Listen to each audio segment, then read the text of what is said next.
Bonjour à tous et bienvenue sur Crypto Signal. Aujourd'hui, petite météo du jour, c'est-à-dire qu'on va faire un point sur l'intraday. On va pas aller très très loin dans les scénarios ici. On va simplement se dire où est-ce que pourrait aller Bitcoin aujourd'hui en fonction de la liquidité.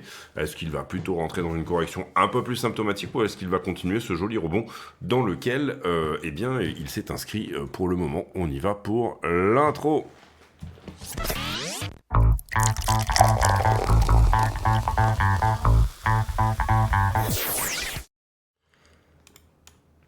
Alors, en 4 heures, il y a plusieurs choses qui sont sympas sur cette chart, à savoir bon, le fond de la tendance qui est haussier, bien sûr. J'aime pas trop l'endroit où on commence à corriger ici, au sens où vous le voyez, ça met peut-être en place une succession de tops qui sont plus ou moins alignés. Et ce qu'on peut voir éventuellement comme structure sur la montée pourrait éventuellement se comporter comme un biseau ascendant. Quelle est la target d'un biseau si jamais on en perd l'accumulation, hein, c'est-à-dire la droite qui est de la bleue qui est en dessous ici. Si on perd de ça, c'est là que la figure s'active. Eh bien, c'est soit vague 2, donc ici 80 000, soit 76 000 le plus bas. D'accord, un retour sur le plus bas. C'est un biseau en montée comme ça fonctionne comme ceci. Bon, derrière, on peut dire que de toute façon, vous voyez que j'avais ici un petit peu plutôt prédit, commencer à tracer, on va dire, la parallèle de ça, au cas où on se fasse un flag, un canal haussier, hein, tout simplement. Mais on voit ici que l'endroit où on rejette n'est pas anodin. Donc ce que je voudrais, c'est qu'on casse cette figure qui est bearish de manière bullish. Cela dit, vous comprenez ici qu'on arrive également un petit peu sur le haut de la structure baissière, c'est-à-dire que ce qui est censé protéger, on va dire que c'est quelque chose qui est quand même dans ces zones-là. Vous avez la trend, bien sûr, qui est censée ici pour protéger la structure baissière, bien évidemment, mais vous arrivez aussi dans des zones où ça peut corriger à partir de là.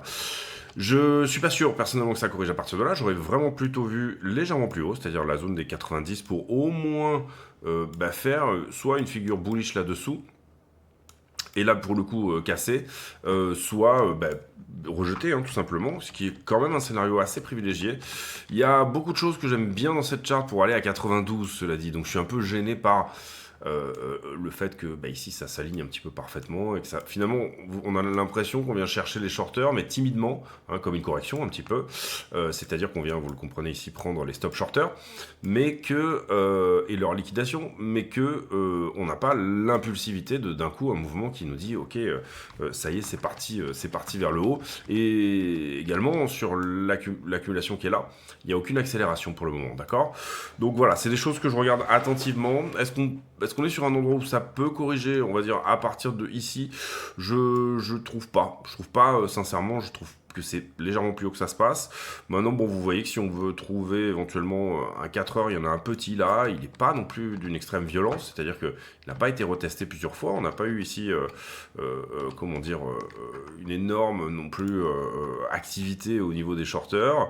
Je parle bien sûr de celui-ci, le petit 1 heure qui est là. Donc on serait content de le voir casser, bien sûr. Globalement, il y a un 4 heures au-dessus qui m'intéresse déjà plus, et il y a un daily au-dessus également. Donc je ne vais même pas le mettre en fait, parce que voilà, c'est un endroit où effectivement on rejette et on a un alignement des tops. Je suis tout à fait d'accord avec ça. Pour moi, voilà, il y a une petite zone de rejet qui serait plutôt ici à 90 700. Là, je vous l'ai mis en 1 heure, en time frame 1 heure. Si vous comprenez rien, n'hésitez pas par rapport à cette idée de niveau et de price action à aller voir tout simplement le tutoriel hein, en fin de vidéo. Vous avez un tuto ici qui va vous permettre de comprendre un petit peu cette idée de temporalité des niveaux. Et vous voyez, pour le moment, on n'est même pas venu au contact ou quoi que ce soit. Donc voilà, pour moi, on aurait pu rejeter ici, bien sûr, 86. On l'a fait une première fois, hein, c'était là qu'on avait dit attention sur ce niveau-là. Il y avait effectivement, il y a eu une belle correction, on est passé de 83 à 86. Je trouve pas que ça soit un endroit où ça pousse à la correction. Maintenant, c'est tout à fait possible que ça soit le cas et que je me trompe. Et voilà, je serais ravi que ça soit le cas. On n'aurait pas le short qu'on essaye d'envisager d'avoir, mais ça serait en soi pas tellement un problème. Sur la plus petite structure, bon, on a eu cette petite truc correctif ici, là-dedans, qui pour le moment a cassé. Alors on va voir, est-ce qu'on est en train de dessiner quelque chose de plus grand, d'une correction plus grande?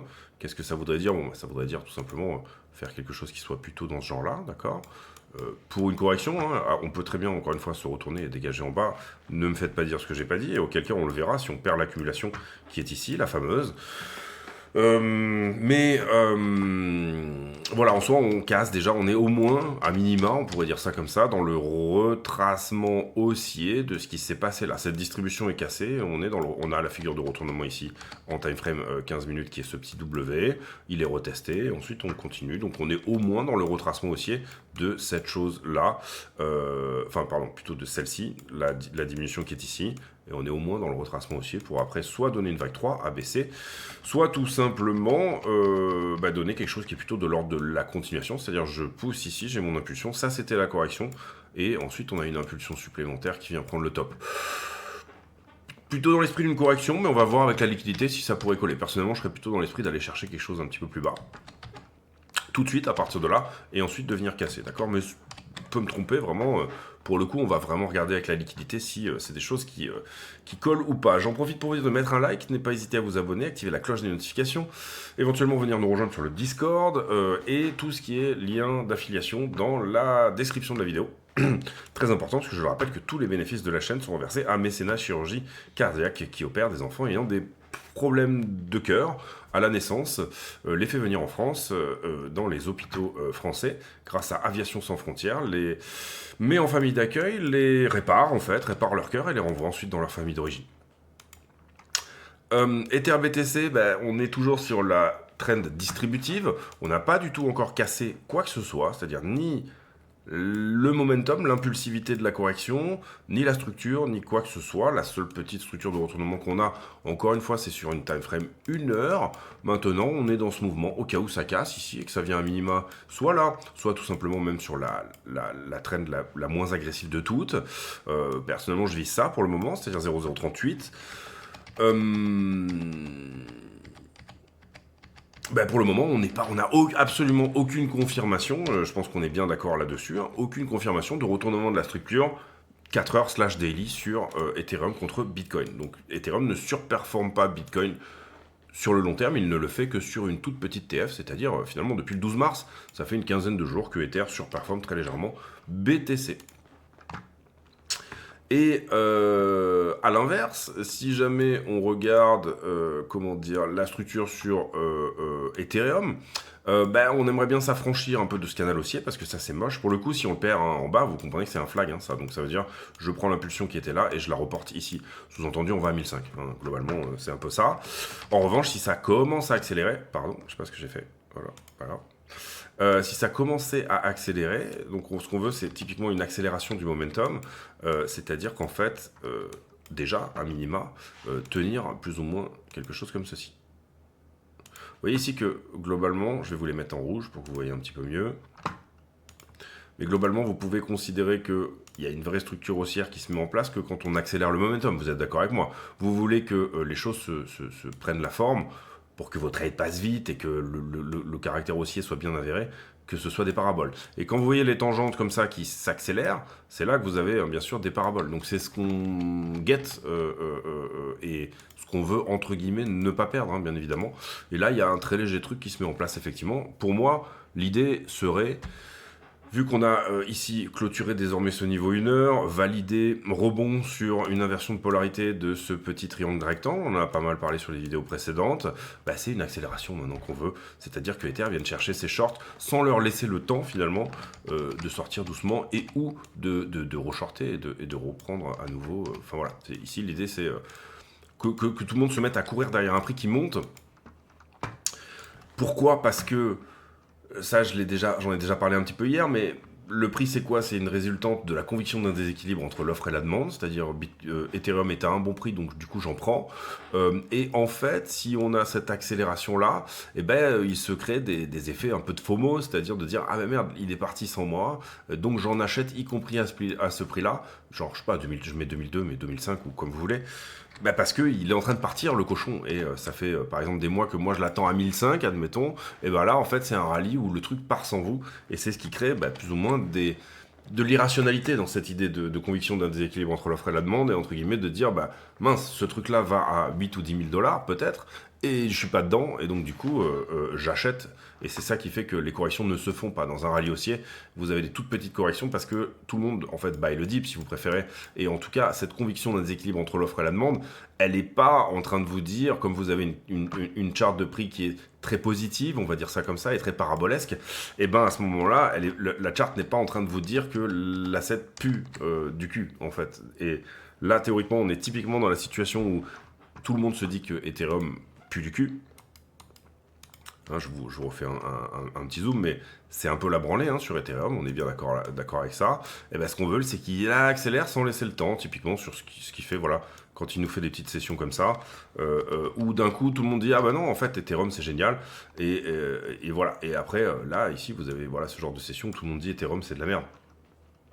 Ou ce que vous voulez plus ou moins, c'est voilà, vendre quand tout le monde dit qu'Ethereum c'est génial et acheter quand tout le monde dit que c'est de la merde. Et aucune certitude qu'Ethereum ne va pas à 1005. Et en l'occurrence, vous voyez qu'on a tout à fait élaboré ce scénario comme une possibilité intrinsèque. Maintenant, un des signaux qui serait bonnard pour dire que Ethereum va accélérer, bah, c'est qu'il accélère effectivement. Donc qu'on ait ces tangentes d'accumulation qui soient de plus en plus péchues et qu'on ne les perde pas une par une. Parce que finalement, revenir sur à chaque fois les trends les moins agressives, admettons ici celle-ci par exemple, bah, ça vous dit quoi? Ça vous dit tout simplement que ça manque de force l'histoire, d'accord? Total 3. Donc le reste des altcoins, hein, finalement. Je sais pas pourquoi ça me fait ça à chaque fois, mais c'est fatigant.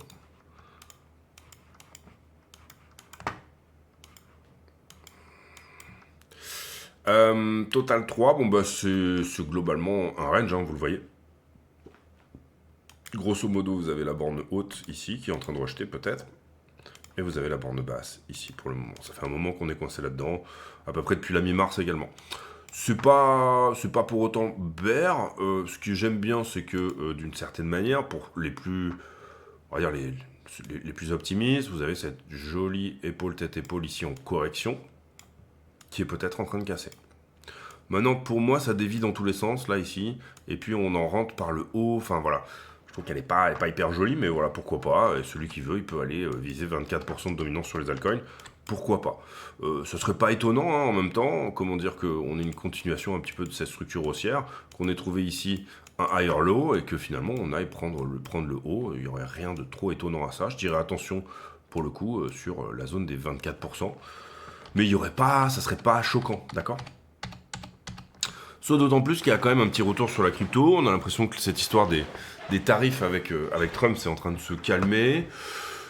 Que la Fed donne quand même des appels du pied pour dire que le quantitative easing va cesser. On ne parle pas encore de retournement sur les taux, mais bon, j'ai fait de toute façon une étude de 2 heures sur le discours de Powell, donc si ça vous intéresse, allez voir. Et d'une certaine manière, on a quand même vu, je dirais d'une manière institutionnelle, déjà un rebond sur S&P, bon, qui n'est pas encore validé, il y a des petits gaps, il y a des petites choses comme ça, pas de souci là-dessus, mais c'était plutôt haussier. Et puis, sur tout ce qui est mineur, on a des jolis rebonds sur la journée d'hier, hein, et les mineurs, vous comprenez que c'est une manière pour les institutionnels sans acheter de la crypto, bah, s'exposer à la crypto. Et là, vous voyez que juste sur la journée d'hier, alors ça paraît rien comme ça, mais c'est quand même 15% sur, par exemple, l'exemple que j'ai pris ici, c'est CleanSpark. Vous voyez qu'on est loin hein, des plus hauts de mars 2024, donc l'année dernière. Mais grosso modo, même si je perds la trend ici, ce qui n'est pas très joli hein, pour le coup, et que ça a l'air quand même plutôt correctif, donc attention à ça, il faut vraiment que ça se retourne pour le coup. Et comment ça se retourne? Ben, ça valide aujourd'hui la cassure de cette résistance-là, et ça nous fait un joli W. Faute de quoi, sinon c'est une impulsion, une correction, une impulsion supplémentaire sur CleanSpark. Aucun problème avec ça également, avoir le côté baissier des choses, mais en tout cas, une journée à plus 15 comme ça, c'est une belle journée de rupture en tout cas, et peut-être qu'on a vu ici la correction se faire sur CleanSpark, et plus 15 dans une journée. Vous comprenez qu'il n'y a pas beaucoup d'assets qui proposent ce genre de volatilité, en tout cas sur la journée d'hier. On pourrait le voir un peu partout. Vous voyez ici MicroStrategy qui nous a fait une belle journée haussière également, avec ouverture en gap haussier et plus 10, ok. Ça c'est MicroStrategy, alors que Bitcoin n'a pas fait plus 10. Vous comprenez ici que ça vous dit quoi? Ça vous dit, c'est un intérêt institutionnel, hein, MicroStrategy, oui. Ça souligne un intérêt institutionnel parce que les institutionnels achetaient directement de la crypto, voilà, toucher un peu à des exchanges un peu exotiques qui ont assez souvent leur siège social à la Barbade ou aux îles Vierges britanniques, ce genre de choses. Voilà, ils font quand même attention à ce genre de choses.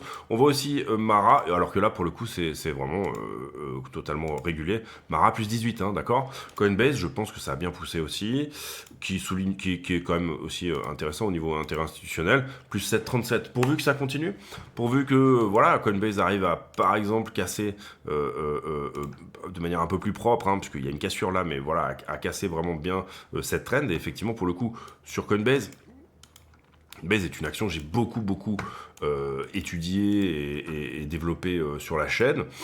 Bah ouais, on perd la trend aussi.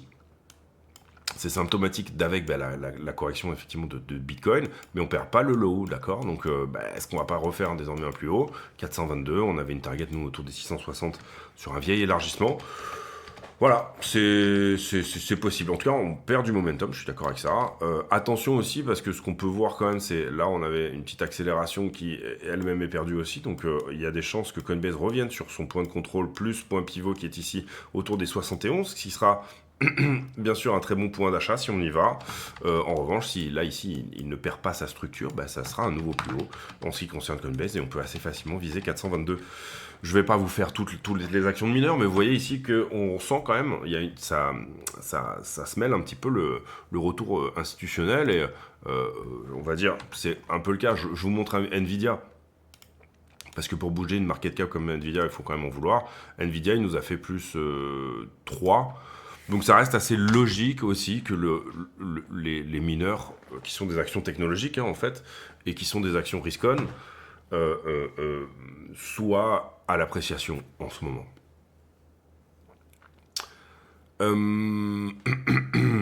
Les news, avec les afflux ETF qui sont de 84 millions, pas grand chose sur la journée d'hier sur Bitcoin, mais déjà c'est pas négatif, et sur Ethereum, 0. Allez voir ce thread ici éventuellement de... En fait, les Américains ont fait un compte signal pour discuter des outils, donc pas du Enfin, sécurisé, oui, mais ça reste signal, quoi. Et par erreur, il a été mis un journaliste dedans. Donc, t'as un journaliste qui recevait un petit peu tout, toutes les infos. Info économique, nouveaux médias, n'hésitez pas à aller leur donner un petit coup de pouce parce que ça vient du monde crypto. Et pour le coup, ça parle macro, c'est relativement intéressant. Donc, n'hésitez pas.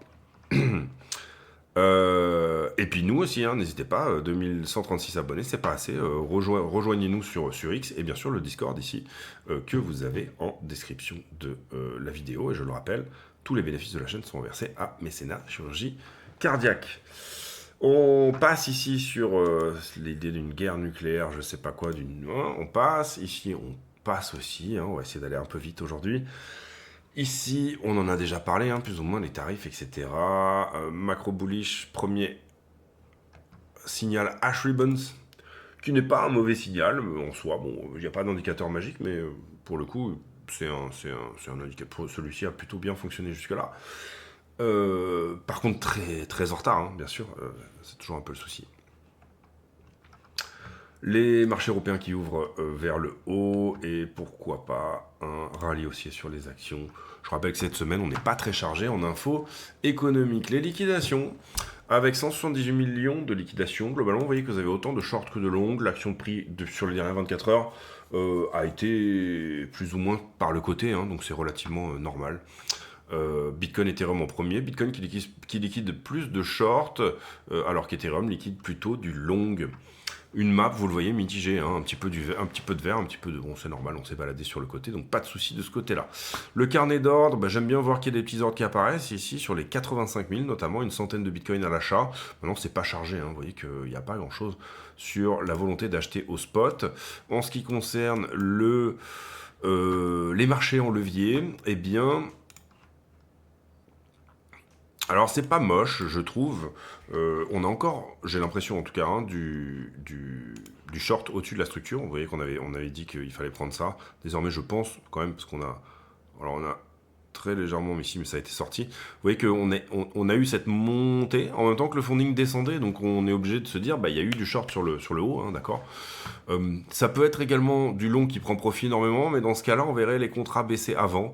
Le nombre de contrats en circulation, l'open interest ici, c'est pas le cas, donc on peut considérer vraiment qu'il y a du short. Derrière, c'est un petit peu l'inverse. C'est-à-dire que c'est moche, au sens où qu'est-ce que vous avez? Vous avez un prix qui diminue et un funding qui augmente, ce qui n'est pas normal, vous serez d'accord avec moi. En tout cas, au moins pas normal jusque-là. Donc qu'est-ce qu'on dit? Ben, on dit tout simplement, ok, il y a du long sous la structure également. Donc on a les deux effets qui se coulent ici. Divergence sur la montée, divergence sur la descente, beaucoup de shorteurs sur la montée, beaucoup de longueurs sur la descente, beaucoup de contrats corrigés ici, hein. On voit quand même qu'il y a une petite perte d'un milliard. Étonnant qu'on n'ait pas liquidé plus, hein, qu'on ait une journée ici que à... parce qu'il y a une petite perte d'un milliard d'open interest. Ça veut dire que c'était des gros leviers, hein, si vous avez pas... ça veut dire que c'était des... Oui, des gros leviers sous-entendus plutôt pas du x100 et du x50, parce que visiblement ils ne sont pas dans les liquidations, mais plutôt un petit peu moins, puisque on n'a que 88 millions, hein. Donc attention ici à ça. Derrière ça va ensemble, donc à partir de là ça ne diverge plus. Voilà pour les marchés en levier, attention, donc c'est de la price action, j'en suis désolé, hein, mais c'est au-dessus, au-tout, malheureusement, c'est le haut et le bas de la structure dans sa time frame actuelle. Grosso modo, oui, on voit qu'on est un peu shorté sur le top ici, moi j'en vois plus que ce que voit ici iBlock, et on voit qu'on est un peu longué sur le bottom. iBlock, pour le coup, lui, ne voit pas des choses aussi impressionnantes que moi je peux le voir, et il n'y a aucun problème avec ça, parce que c'est un robot, et moi je suis un humain. Également, d'une certaine manière, sur 7 jours, belle poche de liquidité à 82, puis 80. Donc attention à ça. Ce qu'on veut, c'est que finalement, cette liquidité-là, elle disparaisse avec le temps, qu'elle perde en fraîcheur. On peut estimer, étant donné qu'on est quand même passé en funding ultra négatif, qu'il y a une partie de ces gens-là qui ont pris profit. Hein. Les gars qui sont rentrés à 80 000, et c'est mon cas, on a fait une entrée légèrement en dessous, même plutôt 78, 79, mais... les gars qui sont rentrés à 80 000, ils sont un peu fébriles là, hein, donc il y a de la prise de profit, hein, on n'a fait que baisser hein, depuis quand même un certain temps. Maintenant, quand je regarde aussi, on va dire, les choses d'une manière plutôt, qu'est-ce qui s'est passé dans la dernière journée? Donc là, on va travailler vraiment la liquidité ultra fraîche, la fraîcheur ultime. Bah, vous voyez qu'on est venu prendre cette poche ici qui se trouvait autour des 87, qui était finalement sur les dernières 24 heures l'endroit où on avait été le plus longué. La prochaine poche se trouve à 85. Et on a une jolie poche. Et là, on parle des gars qui sont rentrés sur les dernières 24 heures, encore une fois, c'est ce qu'on regarde tous les jours, hein, finalement, quand on regarde ça, ok. Ils sont garés pour une partie à 90 et pour une autre partie à 85, en tout cas, en ce qui concerne une liquidité 24 heures. Donc la One Week annonce plutôt 80, la 24 heures annonce plutôt 85, ou 90 si jamais on va dans l'autre sens. Coupons la poire en deux en allant voir vite fait la 3 jours. 3 jours, on est bien chargé, hein. Vous voyez que depuis les 3 derniers jours, quand même, on est bien chargé entre 83 et 85. Personnellement, je viserais bien 85 ici, pour le mouvement actuel. C'est-à-dire que, du coup, et on va faire la conclusion de cette vidéo, où va Bitcoin aujourd'hui, hein, c'est des questions qu'on se pose tous les jours, c'est pour ça qu'on fait la routine. Pour ceux qui font de l'intraday, j'imagine que ça peut être, extrêmement... je dirais pas profitable, parce que j'ai pas cette... J'ai pas cette prétention, mais extrêmement intéressant. En tout cas, au moins si vous suivez les vidéos, vous avez, j'imagine, peut-être un intérêt à le faire, à comprendre comment le prix bouge, etc. Voilà, d'une certaine manière, en tout cas, ce qu'on peut éventuellement dire là-dedans, personnellement, c'est que j'irais bien pour quelque chose qui a un peu cette gueule-là. Est-ce que j'ai un truc au niveau des 85 qui peut maintenir le prix? Alors j'ai un petit truc par là et j'ai cette petite correction ici là qui est plutôt mignonne et qui ne mangerait pas de pain éventuellement si on voulait en couvrir l'imbalance. Donc grosso modo, si je dois corriger en tout cas, ça serait pas très joli. Vous comprenez, on a d'abord parlé de ce biseau. En fait, je vais vous montrer, on va faire quoi? On va faire comme ça. Donc, qu'est-ce qui peut rejeter sur la montée? On va ici aller un petit peu plus...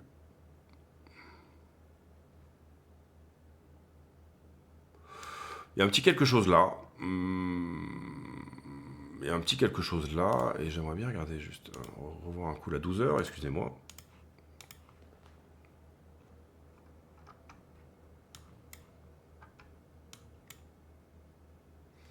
« 88 000 sur la 12 heures.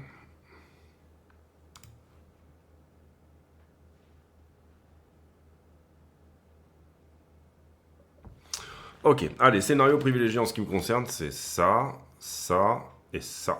Ok. C'est-à-dire, on reteste le top et on se fait rejeter et ensuite on vient prendre ce low là sans réellement perdre la structure. Est-ce qu'on se remet avant ce point-là, qui voudrait dire une perte de la bleue, hein. Vous le voyez ici, bon, elle n'est pas perdue non plus violemment, hein. C'est une petite 500, un petit 500 $, on a le droit de mêcher dessous. Voilà mon scénario privilégié personnellement. C'est-à-dire, on revient au top, là, sur ce qu'on est en train de faire, on se fait rejeter et on vient chercher quelque part, je dirais, sur ce niveau-là. Ça, c'est en intraday ce que j'aurais eu tendance à jouer. Si j'avais pas cherché, parce qu'en ce moment je cherche pas nécessairement à passer énormément de temps derrière les écrans, je suis plutôt, c'est pas que je suis en grande vacances, mais en gros je prends des positions plus longues dans le temps, beaucoup plus tranquillement. Pourquoi? Parce que j'ai passé beaucoup de temps à faire de l'intraday, et je m'en suis, comment dire, je me suis abîmé les yeux, je me suis abîmé le dos, j'ai perdu du temps avec ma famille. Au final, je dis pas que l'intraday c'est pas bien, au contraire c'est le meilleur apprentissage pour moi, ou en tout cas voilà tout ce qui est vraiment très très court en UT. Personnellement, je parle pas de scalping parce que pour moi, je trouve que c'est un terme qui est mal utilisé. C'est ce que j'expliquais dans une vidéo abonnée il y a pas très longtemps, mais pour moi le scalping c'est plutôt des robots qui le font et ou des gars qui, pour moi le scalping c'est vraiment rester en position moins de 10 minutes, hein, d'accord? C'est typiquement, voilà, aller plutôt jouer des moyennes pondérées par le volume, ce genre de truc, et vraiment c'est quasiment le truc le plus automatisable, hein, je dirais. À faire par un humain, moi je parle d'intraday, c'est-à-dire c'est plutôt des 3 ou 4 heures en position, parce que c'est ce qui est faisable par l'humain plus facilement. Mais bon, c'est pas la question en fait de la terminologie, mais moi je trouve que j'entends beaucoup de gens parler de scalping à mauvais escient, quoi. Voilà, pour moi c'est pas scalping, c'est vous allez vraiment récupérer un petit haut de bougie et c'est quasiment du trading dans l'UT, c'est à la seconde, quoi. C'est-à-dire c'est quasiment du trading de la bougie de la seconde. À partir du moment où vous commencez à travailler d'une minute, il faut comprendre qu'il y a le prix met du temps à faire un mouvement qui se met en place. J'entends par là, admettons, si on va vraiment zoomer un petit peu, voilà, allez. Pour moi, du scalping, c'est ça, je vais prendre ça, ok, là je considère qu'on est, on va prendre l'exemple d'un suivi de tendance, hein. Là je considère que j'ai mon canal, que c'est propre, j'ai ma structure haussière, etc. Et donc du coup, je vais jouer toutes les... Alors admettons que je l'identifie mon canal quand même à peu près quelque part par là, du coup je vais prendre ça, ces deux mouvements-là. Vous êtes d'accord avec moi? Celui vers le bas, celui vers le haut. Là j'ai fait du scalping, c'est-à-dire j'ai fait une position qui a pris 2 minutes à se mettre en place, et une autre position qui a pris, et là on parle d'une technique en suivi de tendance toute simple, 2 positions, 3 positions, admettons. Je peux faire à peu près après quelque chose dans ce délire-là. Par ailleurs, je peux quand même regarder ce qui se passe en une minute pour au final, prendre une position qui va plutôt faire 3-4 heures. Et c'est ça que j'appelle l'intraday, ok? Et passer énormément de temps devant les écrans, etc., m'a finalement apporté énormément en termes d'apprentissage, bien sûr, parce que c'est ce qui me permet aussi de gérer mes trades de position grâce à l'intraday, c'est-à-dire d'avoir une très bonne visibilité dans ma routine de ce que va donner le prix aujourd'hui, ou en tout cas, c'est quelque chose qui fonctionne pas mal chez moi. Et à l'inverse, donc c'est indispensable, moi je pense, d'aller vous voir sur de la petite UT, et également, si je n'avais pas eu tout cet apprentissage-là, je ne pourrais pas faire les entrées pixels sous la structure. Quand on passe sous la structure, ce que j'entends par là, c'est ici. On a des très bonnes entrées là-dedans, tout simplement parce que on regarde effectivement ce qui se passe sur le 1 minute, etc.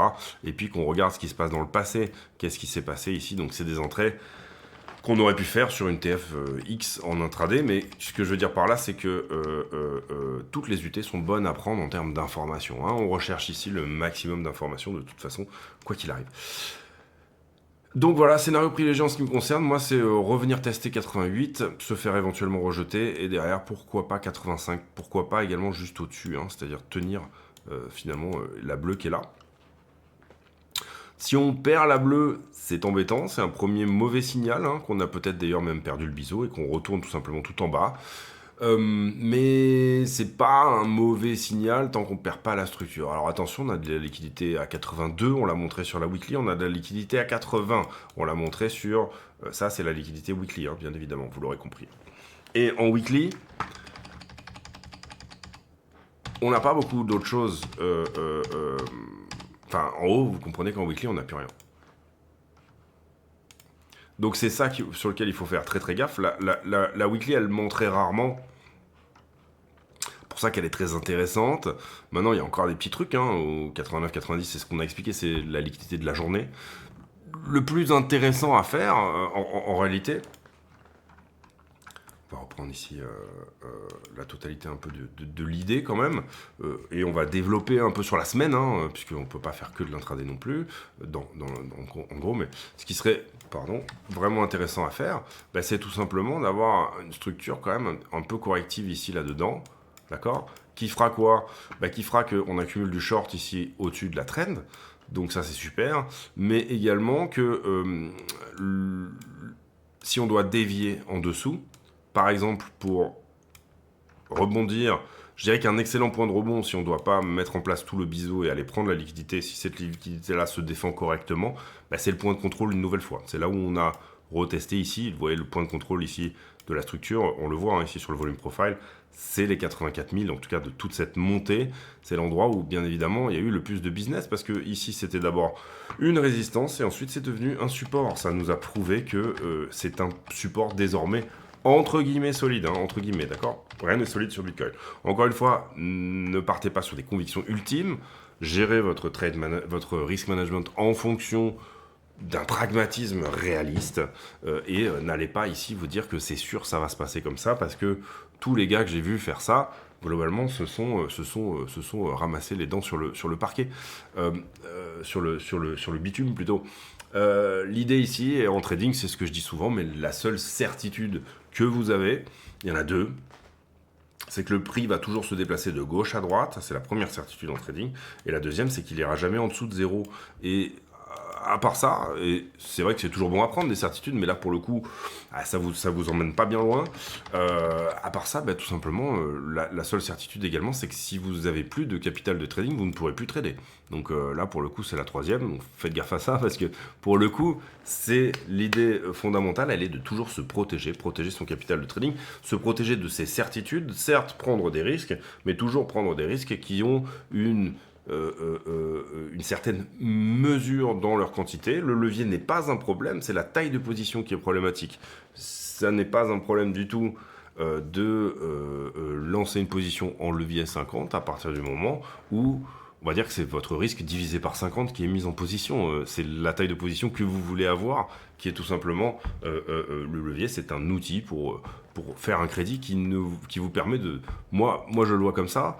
Enfin, c'est ce que je dis souvent d'ailleurs, qui vous permet de ne pas laisser 200 000 dollars sur un exchange, d'accord. Moi, j'ai pas envie de laisser autant d'argent sur des trucs qui peuvent très bien se casser la gueule.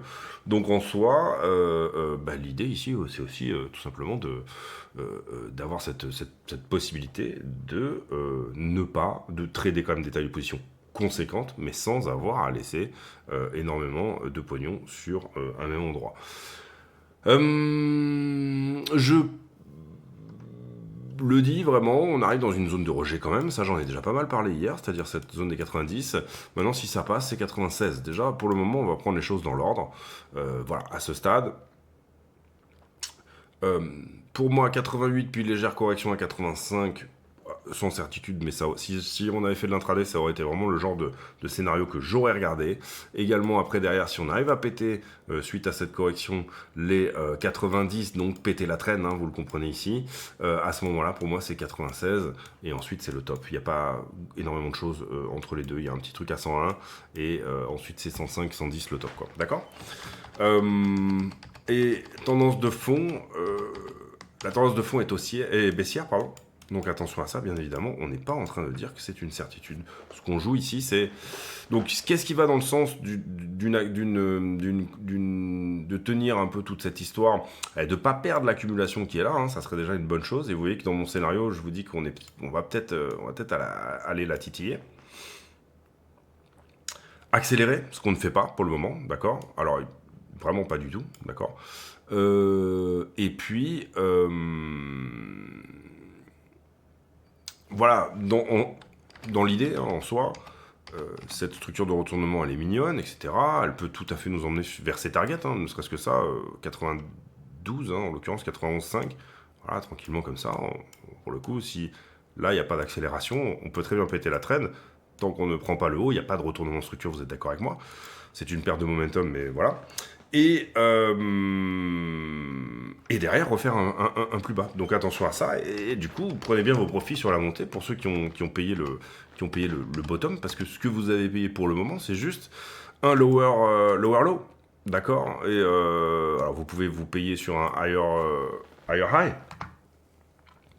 mais vous n'êtes pas du tout dans le sens du vent, quoi. D'accord? Donc il faut bien évidemment ici avoir très largement dérisqué ses positions et n'être plus que sur du runner, un reliquat de position qui est censé aller chercher une très belle perf, certes, voire même pour le coup, quand votre position est gratuite, c'est ça qui est plutôt cool, c'est que vous pouvez aller chercher de la grosse performance, sous-entendu, même celui qui veut, il peut aller chercher le top ici, à partir du moment où son capital de trading, il a été littéralement protégé, quoi qu'il arrive, d'accord? Pourquoi ne pas se dire, bah, je m'en fous, moi je touche pas à la position, moi j'ai une position comme ça depuis 60 000, c'est un reliquat aussi, mais qui ne sera pas touché, ce qui sera liquidé, c'est 140 ou liquidation, 140K ou liquidation, et voilà, parce que c'est un reliquat de position, et que c'était exactement ce que je cherchais. Si on va à 140K, du coup, je fais une super perf avec ce petit reliquat, hein, qui n'est pas incroyablement, en termes de taille de position, énorme. Et à l'inverse, parce que j'ai connu des gars qui faisaient du gamble, c'est-à-dire qui mettaient tout leur capital de trading. Et le pire, c'est quand ces mecs-là ont eu une fois de la chance, c'est-à-dire qu'ils ont justement fait des fortunes avec une prise de risque incommensurable. Et du coup, ils se sont pris après pour des cadors du trading, si vous voulez. Et c'est ça le gros souci. Et encore une fois, allez voir les tutos en fin de vidéo, surtout celui qui s'appelle le risk management, trader comme un pro ou quelque chose comme ça. Vous apprendrez quelque chose sur les tailles de position. Ça n'est pas du tout un problème de rentrer dans un tabac et de gratter un banco, à partir du moment où vous êtes au courant que c'est ce que vous êtes en train de faire, d'accord? Après, que les gens ne viennent pas se plaindre en disant « Ah ben moi j'ai tout perdu parce que j'ai fait du levier », juste parce que vous avez mis des tailles de position qui n'étaient absolument pas cohérentes et que vous avez fait ça comme des abrutis. Vous êtes sur le marché le moins régulé et le plus dangereux du monde en termes de volatilité. Ne vous étonnez pas si à un moment donné vous avez des mouvements de prix qui sont faits très exactement pour venir vous chercher. Et à partir du moment, celui qui va dire, j'ai envie de dire même, le marché m'a pris mon argent, ou j'avais le bon biais, la bonne hypothèse, mais le marché est tout juste venu chercher mon stop loss ou mon point de liquidation, et ensuite il est parti très exactement dans l'autre sens, et ben ça veut dire que c'est pas le marché qui a été stupide, c'est vous, d'accord? Le marché va tout simplement, justement, et c'est sa fonctionnalité, chercher les stupides. C'est très exactement ce pourquoi il a été designé, hein. C'était Warren Buffett qui disait la bourse est un outil pour que les gens patients puissent prendre de l'argent aux gens impatients. Le mot impatient est ici un euphémisme pour stupide, entre guillemets. En tout cas, on pourrait le développer comme ça. Voilà les amis, j'espère que cette vidéo vous a plu. Si c'est le cas, n'hésitez pas à le dire. On se retrouve demain pour une nouvelle. J'ai pour habitude en fin de vidéo de poser une question à la con, c'est-à-dire une question qui n'a rien à voir avec le prix du Bitcoin, mais qui nous permet de converser de choses et d'autres. Allez, fréquence, quelle est la fréquence où vous allez au restaurant? Question à la con, mais pour le coup, intéressant. Personnellement, j'y vais une fois par semaine, je pense. Ouais, j'y vais une fois par semaine, ouais. De sortir, hein, je parle pas de commander un Uber Eats. J'y vais une fois par semaine. Est-ce que voilà, quelle est votre fréquence à vous personnellement pour se faire un petit resto? On se retrouve demain pour une nouvelle vidéo. D'ici là, portez-vous bien. À très bientôt. Ciao, ciao.